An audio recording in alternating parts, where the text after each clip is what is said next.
ओम शांति।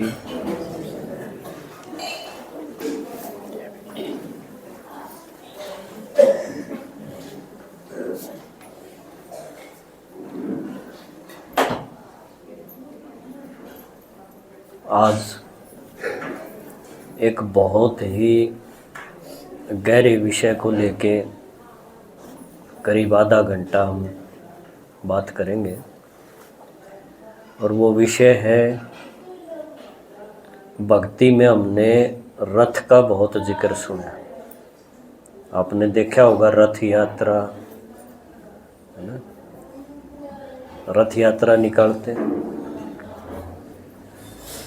एक उड़ीसा में मंदिर है सन टेम्पल, कोणार्क मंदिर, उसमें भी दिखाया है एक रथ और रथ के ऊपर सवार दिखाया है सूर्य। गीता में भी रथ का जिक्र आता है कि रथ पे चढ़ के और जब भगवान ने गीता ज्ञान दिया है, ऐसा आता है ना। तो असली बात क्या थी? क्या भक्ति में जो समझ रखा है रथ, इसी रथ का जिक्र था या रथ का कोई और मतलब होता है? तो ये विषय बहुत गहरा है और भगवान ने हमें जो ज्ञान अभी दिया है उस ज्ञान के बाद ही ये इस तरह की जो रहस्य हैं, राज की बातें हैं, वो क्लियर हो पाती हैं। नहीं तो ये किसी आदमी, गुरु, संत, महात्मा या शास्त्रवादी उनके बस का नहीं।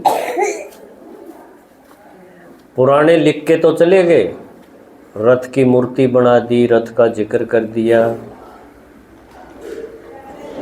लेकिन क्लियर नहीं कर पाए। वास्तव में रथ का अर्थ क्या है? रथ कहते हैं जिस पे सवार हो जाए। तो ये वो रथ नहीं जो कहीं घोड़े गाड़ी का दिखा दिया, कहीं किसी और जानवर का रथ दिखा दिया। आप देखो, जब कोई शरीर छोड़ देता है तो उसके मृत शरीर को हम क्या बोलते हैं? अर्थी। अर्थी बोलते हैं। इसका मतलब उसका रथी चला गया, अर्थी कहेंगे। तो रथी कौन है? रथ कौन है यहाँ से क्लियर होता है। रथी है जो उस पे बैठी थी, सवार थी रथ के ऊपर, यानी कि आत्मा, जो चेतन शक्ति है। शरीर के मुकाबले आत्मा क्या है? चेतन है। क्योंकि जो भी सोचना, समझना, निर्णय करना, भावनाएं, स्मृतियाँ, मेमोरी जिसको कहेंगे, वो सारी आत्मा के अंदर स्टोर रहती है, ब्रेन में नहीं। कई सोचते हैं कि दिमाग जो है, ब्रेन है, उसके अंदर ये स्टोरेज है, लेकिन ऐसा नहीं है। आत्मा के अंदर है। यानी हम जो याद करते हैं ना कोई पुरानी बात है, तो कहाँ से निकल के आती? वो ब्रेन से नहीं आती। ब्रेन बोलते हैं ये जो हमारा हिस्सा है ऊपर, दिमाग, इसमें तो नशे हैं, मटेरियल है ये, इसमें नहीं है स्मृतियाँ। नहीं तो आप देखो, कई बार पुनर्जन्म, पूर्व जन्म की कोई बात किसी बच्चे को याद आ जाती है, तो वो तो मर गया था, उसका शरीर तो खत्म कर दिया, जला दिया, फिर उसको याद कैसे आता है? इसका मतलब जो चीज़ें, जो स्मृतियाँ हैं, वो आत्मा के अंदर स्टोर होती हैं। तभी वो बताती है कि मैं फलानी जगह थी, ये मेरे माँ बाप थे, ये मेरा धंधा था, और वो बातें सही मिलती। अब तो कई कोर्ट केस में भी ऐसी बातें आई हैं। तो असल में रथ तो है ये जो हमें मिला है माँ के पेट से, 5 तत्वों का बना हुआ एक शरीर, ये है रथ। और इस रथ पे इसको चलाने वाली, इसको विचार देने वाली, सोचने समझने वाली जो शक्ति है वो इससे न्यारी है। वो इसके अंदर यहाँ बैठी भृकुटी के सिंहासन पे, है ना, उसकी जगह है यहाँ पे। तो यही क्यों है? क्योंकि सारी जो बॉडी की जो कंट्रोल रूम है, जहाँ से कंट्रोल किया जा सकता है, वो सारी नसें एक जगह यहाँ इकट्ठी कर रखी। वहाँ आत्मा यानी रथी वो बैठ करके इस इतनी बड़ी गाड़ी को चलाती है। देखो, तो रथ हो गया शरीर, जो लिया है तो छोड़ना पड़ेगा, हर एक ने छोड़ना है। और ये नहीं कि एक ही मिलता है, ये कई मिलते हैं। लेकिन ड्राइवर जो आत्मा है, रथी है, वो एक ही है। वो आज इस शरीर में है, कल इसको छोड़ देगी, एक फोटो यहाँ रह जाएगा और वो दूसरा एक और ले लेगी, फिर उस रथ पे चढ़ के पार्ट बजाएगी। इस तरह से ये दुनिया का जो नाटक है, जिसकी स्टेज है ये धरती। इस नाटक पे, हर एक नाटक में एक स्टेज होती है ना, तो ये धरती है उसका स्टेज। सभी एक्टर्स, आत्माएं, रथी यहाँ इस स्टेज पे चढ़ के एक एक शरीर लेकर के पार्ट बजाती, रथ लेती हैं माँ के पेट से, फिर एक दिन उसकी म्याद पूरी होगी, छोड़ देगी, अगला ले लेगी। इस तरह से ये नाटक चलता है। अब जो गीता में हमने जिस रथ का जिक्र सुना कि भगवान को भी इस कर्म क्षेत्र पर, है ना, इस धरती की स्टेज को कर्म क्षेत्र भी कह सकते हैं, क्योंकि आत्मा यहाँ रथ यानी शरीर लेके कर्म करती है। जैसी उसकी सोच है, जैसे उसके संस्कार हैं, उस अनुसार वो यहाँ कर्म करती है और उसका फल भोगती भी है। तो ये सारा जो कर्म क्षेत्र पे जो नाटक चलता है, ये हम सब आत्माओं का पार्ट है। तो सबको रथ मिलते रहेंगे, हम छोड़ते रहेंगे। एक बार ऐसा होता है इस नाटक में, थोड़े समय के लिए होता है वो, जब वो सूर्य, ये सूर्य नहीं जो धूप निकलती रोज, इसका जिक्र नहीं है। भक्ति में इस सूर्य को भी नमस्कार करते हैं, इसको देवता समझ के। लेकिन ये तो जड़ चीज है, इसको क्या पता मुझे कोई नमस्कार करे ना करे, ये तो अपना काम करता ही है।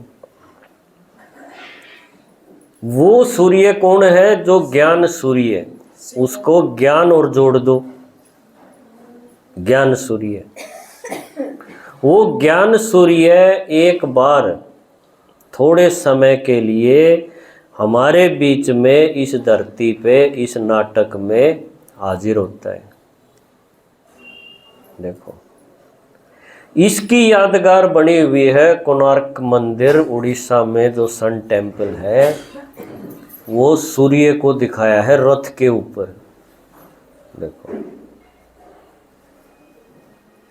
अब वो जब नीचे आता है, नीचे तो हम भी आए, हम भी आत्मा है, वो भी आत्मा है, ज्ञान सूर्य भी आत्मा है और हम भी आत्माएं हैं।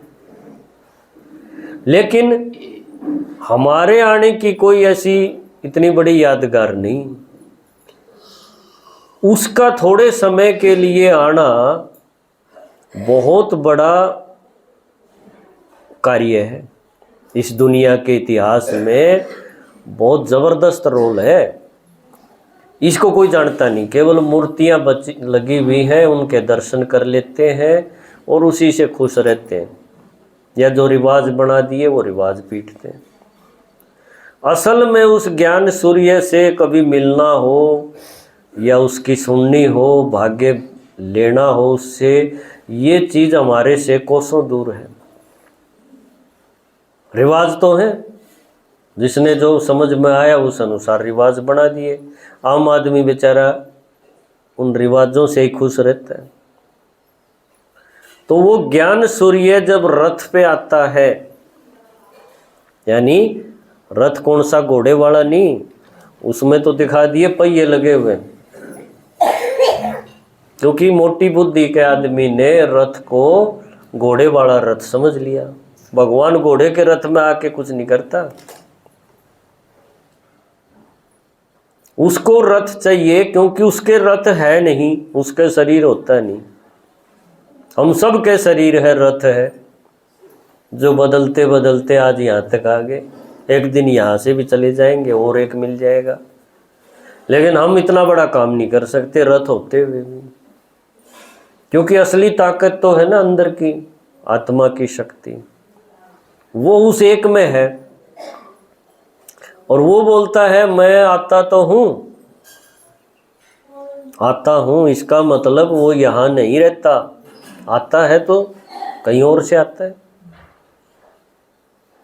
तो बोलता मैं आता हूँ थोड़े समय के लिए, और मेरे पास जो ज्ञान है, जो शक्तियाँ हैं, वो मैं तुम आत्माओं को देना चाहता हूँ। क्योंकि वो ज्ञान, वो शक्ति न होने की वजह से तुम भटक रहे हो, बंधन में हो, विकारों में हो। और वो ज्ञान सुनने से, वो शक्तियाँ मेरे से लोगे तो तुम्हारी ये भटकन खत्म हो जाएगी, अंधेरा खत्म हो जाएगा।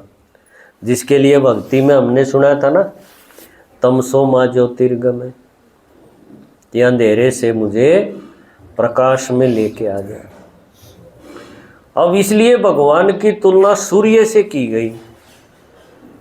ये सूर्य भगवान नहीं है, न ये देवता है, लेकिन कोई चीज़ अगर समझानी हो कि वो कैसे अंधेरे को दूर करता है, तो सूरज का उदाहरण देना पड़ा कि भी जैसे बहुत रात हो और सुबह सूरज निकले तो देखो कैसा चांदना हो जाएगा, प्रकाश हो जाएगा।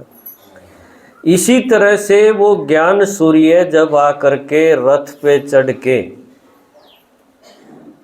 जब वो ये ज्ञान का प्रकाश देता है, ज्ञान का प्रकाश, तो हम आत्माओं के अंदर जो मैल है, जो हमारी बुद्धि छोटी हो गई है, बेहद से हद में आ गई है, मैं और मेरी बहू इतने तक जो आगे हैं, है ना, और दुनिया जाओ भाड़ में, समाज जाओ एक तरफ, परिवार मरो, बस मैं इतने में खुश हूँ, एक नौकरी मिल गई और हम आराम से रहेंगे, डोंट डिस्टर्ब मी। ऐसी जो सोच हमने बना ली, जिसका खामियाजा आज भुगत भी रहे हैं, ये है असल में अंधकार, अंधेरा। अब ये कैसे खत्म हो? ये सोच से खत्म हो। अब सोच कौन सी चाहिए? सोच चाहिए जो ज्ञान सूर्य के पास है। तो वो कहता है वो सोच मैं दूं कैसे, क्योंकि मैं तो माँ के पेट से आता नहीं, माँ के पेट से नहीं आता, लेकिन दुनिया के नाटक में आता जरूर है।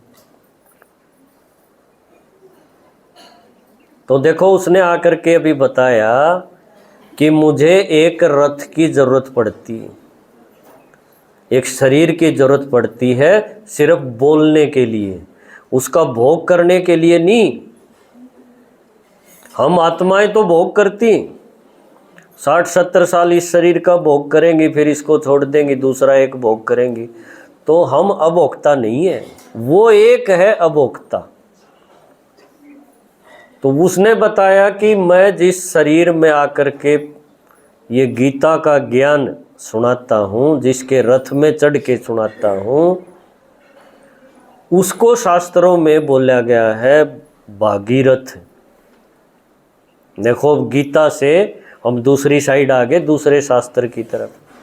क्यों गीता में तो दिखा दिया ना रथ पे चढ़ के बोले, पर रथ घोड़े वाला दिखा दिया, इसलिए हमने कुरुक्षेत्र में घोड़ा गाड़ी खड़ी कर दी और उसके ऊपर 2 बिठा दिए। एक तो वो जिसका रथ है, वो कौन है? अर्जुन। एक वो जिसका रथ नहीं है, वो उसके रथ पे चढ़ के बोल रहा है। देखो ये नकल बनाई भक्ति में। असल बात क्या थी? एक शिव भगवान जो बिना शरीर का है, एक निराकार ज्योति है, उसको इस कर्म क्षेत्र पर आके ज्ञान सुनाने के लिए एक प्रकृति के आधार की जरूरत पड़ती है, एक शरीर की, रथ की जरूरत पड़ती है। और वो रथ उसका नहीं होता, किसी और का होता है। वो सिर्फ उस पे चढ़ के ज्ञान सुनाने का रोल करता है। सुनता वो भी है जिसके रथ पे है, और सुनते और भी हैं जो सामने हैं। असल बात तो ये थी, पार्ट ऐसे चलता है शिव भगवान का। दूसरे शास्त्र में इसको दिखा दिया भागीरथ। रथ वहां भी जिक्र है ना, भागीरथ। अब हमने कथा सुनी थी, भागीरथ गंगा लेके आया है ना। राजा सगर के 60,000 बच्चे थे, वो जल गए थे, और भागीरथ ने तपस्या की, ऐसी कहानी बनाई। अब भागीरथ का मतलब वो भाग्यशाली रथ, किस्मत वाला रथ, जिसमें वो प्रवेश करे, वो आके जिसमें बैठे। कौन? जो थोड़े समय के लिए नीचे उतरता है, वो ज्ञान सूर्य। वो तो था ही जिसमें बैठा है, जिसका शरीर है, वो तो अपना शरीर हमारी तरह काम ले रहा था।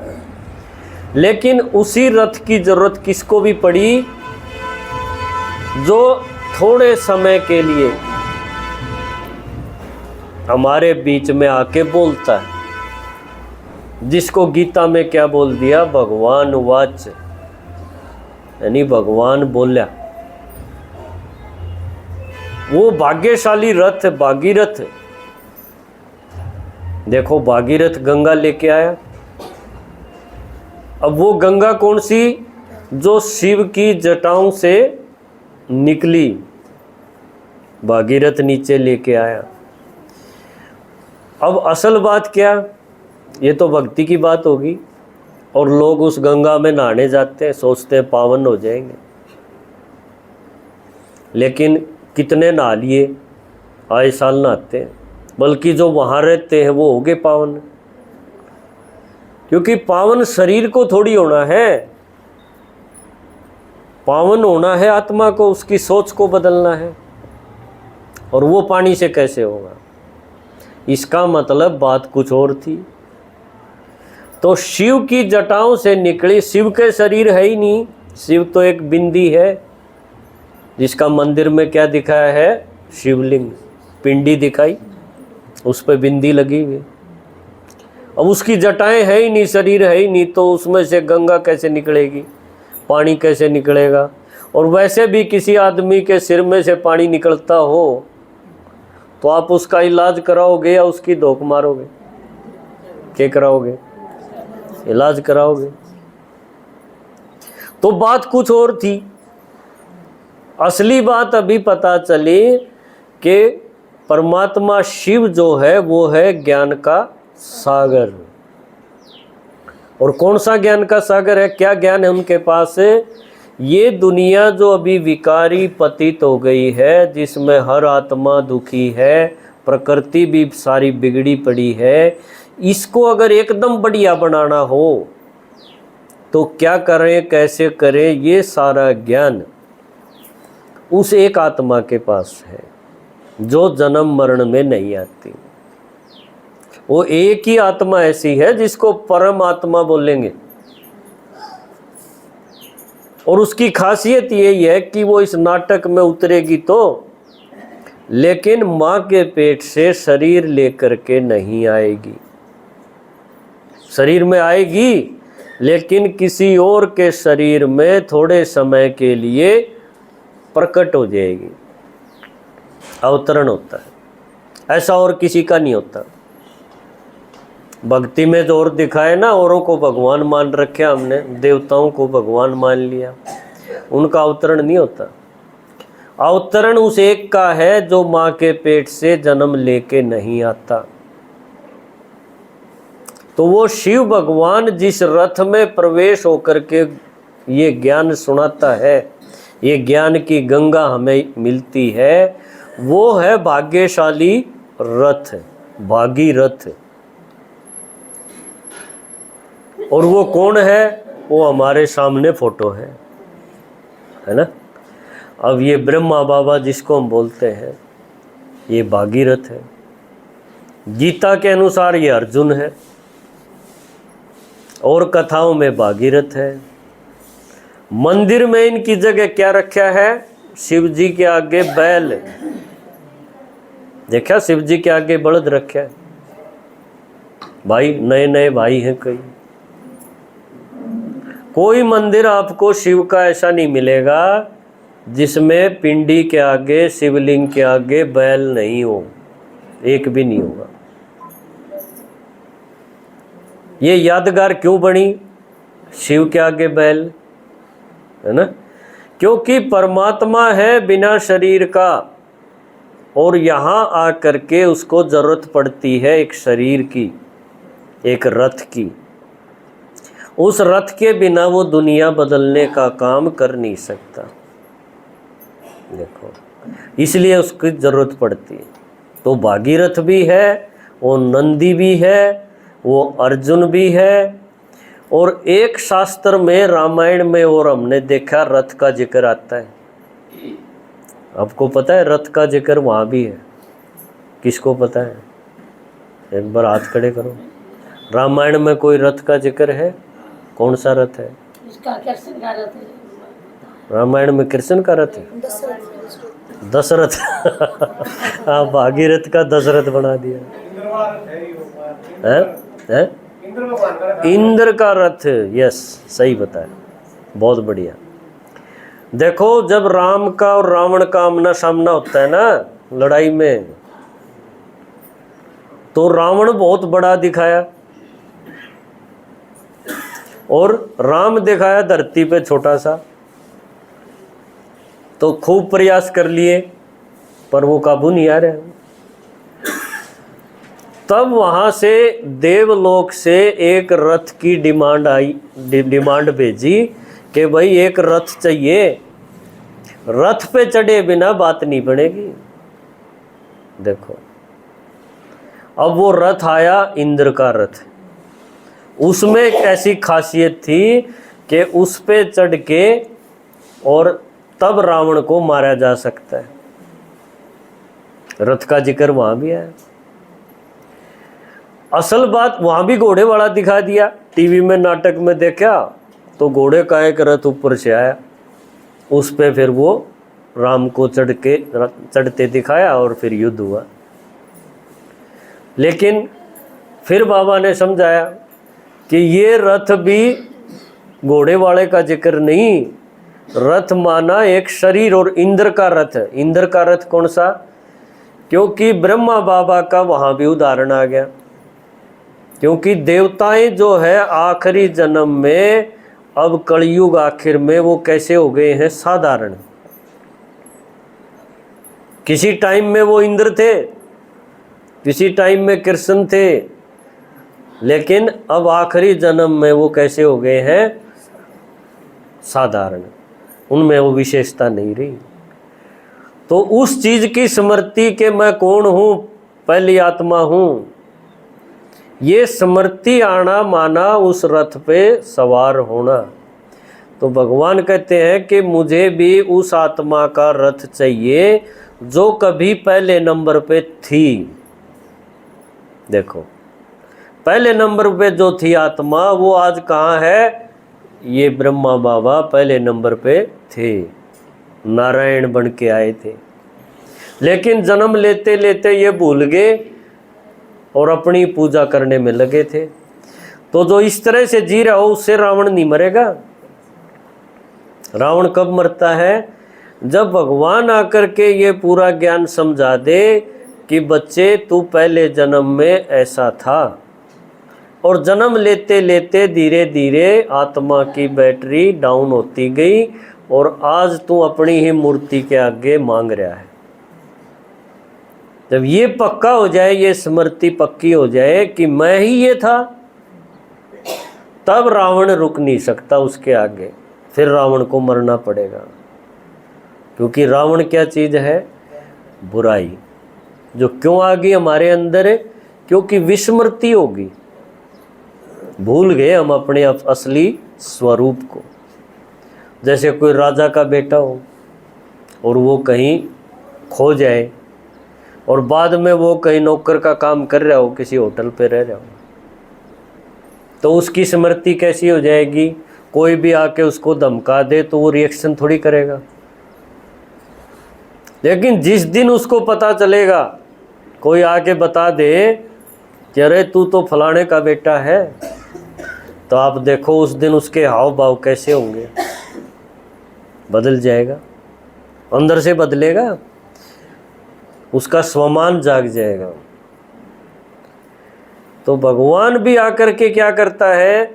ये रथ पे चढ़ के हमें हमारे बारे में पूरा बता देता है, शुरू से लेके आखिर तक। और वो जब हमें पक्का हो जाता है, ऐसे सुनते तो हैं सब लेकिन पक्का नहीं होता। जिसके ये पक्का हो गया कि मैं हूं वो, उसके आप ये समझ लो उसको और पुरुषार्थ की जरूरत नहीं। अपने आप से उससे वो सारी चीजें दूर भाग जाएंगी जिनको हम कहते हैं पुरानी दुनिया की बातें, विस्मृति हो जाएंगी वो। और वो स्मृति पक्की हो जाएगी जो भगवान चाहता है। पहले जन्म वाली स्मृति अपनी उठा लो, उसको आगे रखो। और जिसको गीता के आखिरी अध्याय में क्या कहा गया है? स्मृति लब्धा, है ना? स्मृति आ गई, फिर उसके आगे टिक नहीं सकता कोई, वो है अर्जुन फिर। तो ये इतना बड़ा परिवर्तन एक आम आदमी के जीवन में कब हो सकता है? जब वो ज्ञान सूर्य थोड़े समय के लिए जब आए, रथ पे चढ़े, तब ये दुनिया का नक्शा कुछ और हो जाता है। ये वैसी नहीं रहती, फिर ऐसी हो जाती है जिसको कहेंगे धरती पे स्वर्ग। ये है असली बात। लेकिन इसको न समझने के कारण भक्ति में हमने रथ यात्राएं भी की, रथ भी देखे, कुरुक्षेत्र में कहीं रथ देखा, कहीं और रथ देखे, और धोख मार के आगे बुद्धि नहीं चली कि क्या भगवान ने वास्तव में घोड़े गाड़ी का रथ लिया था? क्या भगवान वास्तव में ही बैल के ऊपर सवारी की थी? ये समझ नहीं आती। अज्ञान के अंधकार में ऐसे चलते रहते हैं। श्रद्धा भावना तो बनी रहती है, लेकिन श्रद्धा भावना से केवल दुनिया नहीं बदलती। दुनिया कब बदलती है? जब इस बात को हम पक्का ये समझ लें कि वो थोड़े समय के लिए आया है और उससे जितना मैं ले सकता हूँ अभी ले लूँ। यानी अगर मैं संगम पे खड़ा हो जाऊँ ना, तब ये दुनिया बदलने के काम में मैं अपनी उंगली लगा सकता हूँ। नहीं तो ये चीज़ें केवल कथाओं में रह जाते हैं, परिवर्तन नहीं होता। ठीक है, ओम शांति।